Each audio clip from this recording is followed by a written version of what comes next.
या तो चुनावों में लगे रहते हैं या आत्म प्रचार में लगे रहते हैं। दो ही काम है इनके। राजनीति का मतलब ये होता है कि राष्ट्र को आगे बढ़ाना।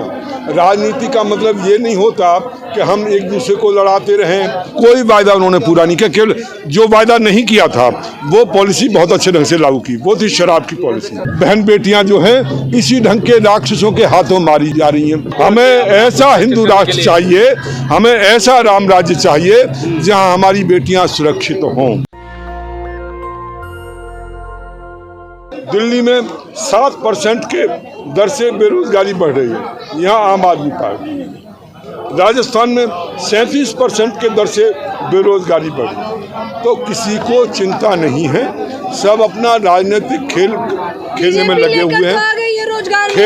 खेल खेलने में लगी हुई है और या तो चुनावों में लगे रहते हैं या आत्म प्रचार में लगे रहते हैं। दो ही काम है इनके, कि अपने बारे में बोलना या चुनावों में बोलना, काम नहीं करना। ये इनका एक स्टैंडर्ड बन गया है, चाहे वो बीजेपी हो, चाहे वो आम आदमी पार्टी हो, चाहे कांग्रेस पार्टी हो, इनके नेता हो। आपकी भी राष्ट्रीय निर्माण पार्टी है, राजनीति की आप बात कर रहे हैं, क्या आपकी पार्टी राजनीति नहीं कर रही? देखो जी, राजनीति करना, राजनीति का मतलब ये होता है कि राष्ट्र को आगे बढ़ाना। राजनीति का मतलब ये नहीं होता कि हम एक दूसरे को लड़ाते रहें, मेरे वोट कैसे बढ़ जाएं, कभी किसी को लड़ा दिया, कभी किसी को लड़ा दिया। ठीक है जी, आपस में लड़ाई करके जाति के नाम पर या पंथ के नाम पर या धर्म के नाम पर या क्षेत्र के नाम पर या भाषा के नाम पर, ये राजनीति नहीं है। ये तो देश को बर्बाद करने का तरीका है जी। कौन कर रहा है? अरे पार्टियां कर रही हैं जी, आप जानते हो, सारी पार्टियां यही तो कर रही हैं। तो सारी पार्टियां यही तो कर रही हैं। आप कैसे इसको दूर करेंगे? हम जी, हमारा नारा है न जातिवाद न पंथवाद, अब केवल राष्ट्रवाद, न भाषावाद न क्षेत्रवाद, अब केवल राष्ट्र। हम उसकी राजनीति नहीं करेंगे। राष्ट्र हित सर्वोपरि, कि हमारे देश का हित जो है सबसे ऊपर है। हम ऐसा कोई काम नहीं करेंगे जिससे देश कमज़ोर होता हो, आपस में संघर्ष बढ़ता हो। हम देश को इकट्ठा करना चाहते हैं, सबको इकट्ठा करना चाहते हैं और सबको बराबरी के रूप में आगे ले जाना चाहते हैं। हाँ, तो मोदी जी भी तो सबका साथ और सबका विकास ही कर रहे हैं। देखो जी, वो नारा दिया है जी, नारा दिया है, परंतु कर नहीं रहे ना। आप ये बताओ, 2 करोड़ नौकरियों का उन्होंने वायदा किया था, कहाँ गई वो 2 करोड़ नौकरी? उन्होंने कहा था हर साल 2 करोड़ नौकरियां देंगे। अब कह रहे हैं, अब क्या कहा, अक्टूबर में कहा कि अब हम अगले साल तक 10 मिलियंस गवर्नमेंट जॉब देंगे। मतलब वो 2 करोड़ भूल गए, 2 करोड़ की अब कोई बात ही नहीं कर रहा। इसी ढंग से आम आदमी पार्टी, उन्होंने कहा था का जरिया सिर्फ सरकारी नौकरी रह गया है। नहीं जी, आप देखो जी, सरकारी भी है और गैर सरकारी भी है। आप अपने जो बिजनेसमैन हैं उनको प्रोटेक्ट करिए ना, उनको आगे बढ़ाइए ना। आप उनको तो बढ़ा नहीं रहे। आप विदेशी जो आते हैं उनको आगे लाते हो, उनका रेड कारपेट वेलकम करते हो, उनका ध्यान करते हो। अपने जो लोग हैं उनका ध्यान नहीं कर रहे आप। उनके लिए तो 1 विंडो सिस्टम कर रखा है। हमारे अपने बिजनेसमैन हैं, उनके लिए 1 विंडो सिस्टम क्यों नहीं किया? बाहर के व्यापारी तो मोदी सरकार को बदनाम करने की कोशिश कर रहे हैं। हिंडनबर्ग की रिपोर्ट देख लीजिए आप। हिंडनबर्ग कोई व्यापारी थोड़ी है, हिंडनबर्ग तो अलग चीज़ हो गई जी। हिंडनबर्ग अलग चीज़ हो गई, वो एक अलग चीज़ है। ठीक है जी, पर मेरा कहना ये है कि आप अपने बिजनेसमैन जो हैं उनको बढ़ाइए, अपने व्यापारियों को बढ़ाइए, उनको संरक्षण दीजिए। यदि वो आगे बढ़ेंगे तो देश भी आगे बढ़ेगा। आपका पैसा यहीं रहेगा, बाहर के आएंगे वो देश में। सदर का व्यापारी भी सड़कों पर है, सदर बाजार, पूरा सदर बाजार का व्यापारी सड़कों पर है। हाँ, तो होगा जी, वो होना ही है। ये तो अभी आप देखते जाओ, जैसी स्थितियां पैदा हो रही हैं, आप किसी नौजवान को नौकरियां दे नहीं रहे, व्यापारी को आपने सड़क पर ला दिया, व्यापारी बर्बाद है। जो भी नीतियां बनाई हैं, तो आगे होगा क्या? लोग सड़कों पर आएंगे। क्या जनता समझेगी? बिल्कुल समझ रही है जी, बिल्कुल समझ रही है और समझेगी जी। अच्छा, आम आदमी पार्टी तो कह रही है कि वो कट्टर हिंदू पार्टी है, कट्टर जो है ईमानदार है वो लोग।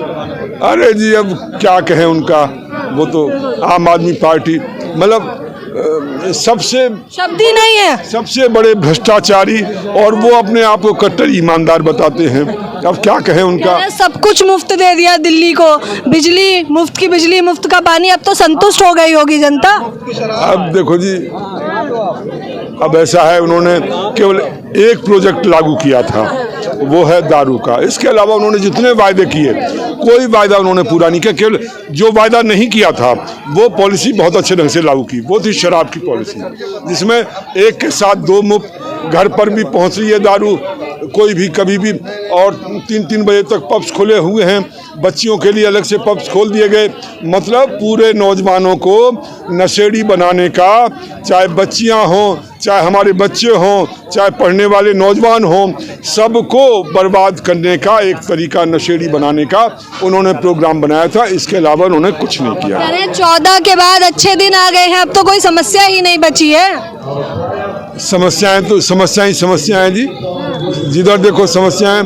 बेरोजगारी इतनी बढ़ रही है, रोजगार मिल नहीं रहा, महंगाई इतनी बढ़ चुकी है, गैस, पेट्रोल, डीजल, हर चीज़ जो है इतनी महंगी हो चुकी है, खाने पीने की चीज़ें महंगी हो चुकी हैं। तो इस ढंग से पूरा सिस्टम जो है वो बिगड़ा हुआ है जी। समस्याएं विकास होगा तो महंगाई तो होगी ना, वो तो लाजमी है। देखो जी, विकास कहाँ हो रहा है, क्या विकास हो रहा है? कुछ सड़कें बना देने से विकास नहीं होता।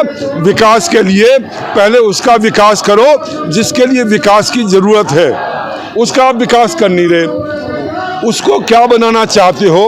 आप पशुओं की नस्ल सुधार रहे हो, आप पशुओं की नस्ल सुधार रहे हो, परंतु जिसके लिए सब कुछ कर रहे हो वो क्या बनेगा? ये किसी के पास प्रोग्राम है क्या? किसी ने बनाया क्या? अब कुछ नहीं बनेगा, अब हिंदू राष्ट्र बनेगा। अरे अभी जो हो रहा है वो ये हो रहा है कि हमारी श्रद्धा जो है आफ्ताब के हाथों मारी जा रही है। हमारी निक्की यादव साहिल गहलोत के हाथों मारी जा रही है, और हमारी बेटियां, बहन बेटियां जो हैं इसी ढंग के राक्षसों के हाथों मारी जा रही हैं। यदि ये राम राज्य है, यदि ये जो है वो हिंदू राष्ट्र है, तो हमें ऐसा हिंदू राष्ट्र नहीं चाहिए। हमें ऐसा हिंदू राष्ट्र चाहिए, हमें ऐसा राम राज्य चाहिए जहां हमारी बेटियां सुरक्षित हों। ठीक है जी। लिव इन रिलेशनशिप किसने किया जी, और क्यों किया? अरे क्यों किया? क्या जरूरत थी जी? वो जस्टिस, ये जो मर्डर हो रहे हैं ना हमारी बेटियों के, उसके लिए वो जस्टिस जिम्मेदार हैं, जिन्होंने ये कहा कि लिव इन रिलेशनशिप जो है होना चाहिए। ये तो स्वेच्छा है, अच्छा ना, आपकी मर्जी, स्वेच्छा हो गई, अब आप बालिग हैं। अकेली इच्छा वाली बात नहीं होती। इच्छा के साथ साथ आपकी सिक्योरिटी कैसे होगी, सेफ्टी कैसे होगी, आपकी देखभाल कैसे की जाएगी, वो भी तो चिंता करनी होती है। हमारे यहाँ शादियाँ होती थी या शादियाँ होती हैं, क्या सिस्टम था जी? अभी तो हिंदू राष्ट्र बना रहे हैं भारतीय जनता पार्टी वाले। शादियाँ होती हैं तो क्या सिस्टम है? दोनों परिवारों के लोग, दोनों रिश्तेदार और दोनों समाजों के लोग, दोनों समाजों के लोग मिल, दहेज के लिए कितने हत्या हुई? सुन लो एक मिनट सुन लो भाई, सुन लो थोड़ा सा। दोनों समाज के लोग मिल कर के जाते हैं, मिल कर के जब जाते हैं, और वो जो है जब कोई भी प्रोग्राम होता है उस दौरान सब मिलते हैं, पूरा समाज उस लड़का या लड़की के पीछे खड़े होते हैं। यदि उनके साथ कुछ होता है तो उन्हें पता है कि उनके पीछे पूरा गांव, पूरा पंचायत, पूरे लोग उनके साथ खड़े हुए हैं। नेशनल दस्तक की आपसे गुजारिश है कि अगर इसको बचाना चाहते हैं तो नेशनल दस्तक को सब्सक्राइब करने के लिए रेड कलर के सब्सक्राइब बटन को दबाएं, फिर बेल आइकन की घंटी दबाएं। नेशनल दस्तक को बचाने के लिए बहुत जरूरी है कि हर खबर को शेयर करें, लाइक करें, कमेंट जरूर करें।